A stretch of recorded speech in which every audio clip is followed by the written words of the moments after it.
আসসালামু আলাইকুম। অ্যাকোয়ারিয়ামে মাছ পুষতে অনেকেই পছন্দ করেন। গোল্ডফিশ ম্যাক্সিমাম লোকজনের পছন্দের মাছ। আমারও খুব ভালো লাগে। একটা গোল্ডফিশ কতদিন বাঁচে, এটা অনেকেরই মনে প্রশ্ন আসতে পারে। বলছি তাদের জন্যই। একটা গোল্ডফিশ সাধারণত 10 থেকে 15 বছর পর্যন্ত বাঁচতে পারে। ভালো যত্ন নিলে কিছু গোল্ডফিশ 20 বছর বা তারও বেশি দিন বাঁচে। তবে যদি ঠিকমতো যত্ন নেওয়া না হয়, ছোট ট্যাঙ্ক, দূষিত পানি, ভুল খাবার দেওয়া হয়, তাহলে তারা মাত্র কয়েক মাস বা 1-2 বছরেই মারা যেতে পারে। গোল্ডফিশকে দীর্ঘদিন বাঁচিয়ে রাখতে চাইলে যা করতে হবে, বিশুদ্ধ পানি ও ভালো ফিল্টার ব্যবহার করা উচিত। পর্যাপ্ত জায়গা, প্রতিটি গোল্ডফিশকে কমপক্ষে 20 লিটার পানি দেয়া দরকার, যাতে ভালোভাবে সে নড়ে চড়ে থাকতে পারে। খাবার পরিমাণ মতো দিতে হবে। অতিরিক্ত খাবার রোগের কারণ হতে পারে বা ফাঙ্গাসও পড়তে পারে। নিয়মিত ট্যাঙ্কের পানি পরিষ্কার রাখা দরকার। গোল্ডফিশ কি খেয়ে থাকে? গোল্ডফিশ সাধারণত ফ্ল্যাগ বা প্যালেট, সবজি, সিদ্ধ করা অথবা লেটুস খুব পছন্দ করে।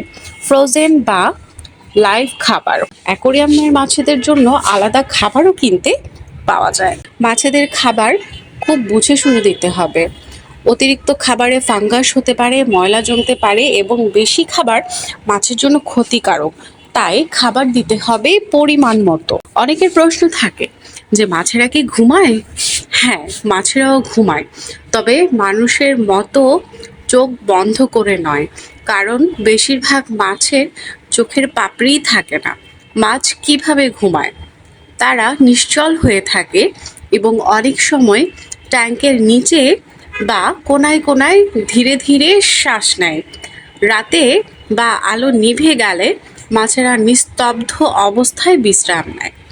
একসময় তারা চোখ খোলা রাখে, তাই দেখে বোঝা কঠিন যে মাছ ঘুমোচ্ছে না জেগে আছে। ঘুম মাছের জন্য দরকারি কেন? ঘুম বা বিশ্রাম তাদের শরীরের শক্তি পুনরুদ্ধার করতে সাহায্য করে এবং স্ট্রেস কমায়।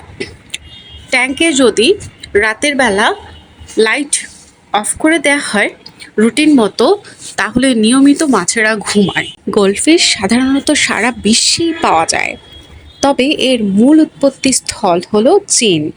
প্রায় 1000 বছর আগে চীনে প্রথম গোল্ডফিশ পোষা শুরু হয়। মূলত চীনের জলে বসবাসকারী সাধারণ কার্প মাছের মধ্য থেকে সুন্দর রঙের মাছগুলো বেছে নিয়ে প্রজননের মাধ্যমে গোল্ডফিশ তৈরি করা হয়। পরে গোল্ডফিশ জাপান, কোরিয়া এবং ইউরোপে ছড়িয়ে পড়ে। বর্তমানে কোথায় বেশি দেখা যায়? চীন ও জাপান এখন সবচেয়ে বড় উৎপাদক। প্রচুর প্রজাতির উন্নত গোল্ডফিশ এখানেই তৈরি হয়।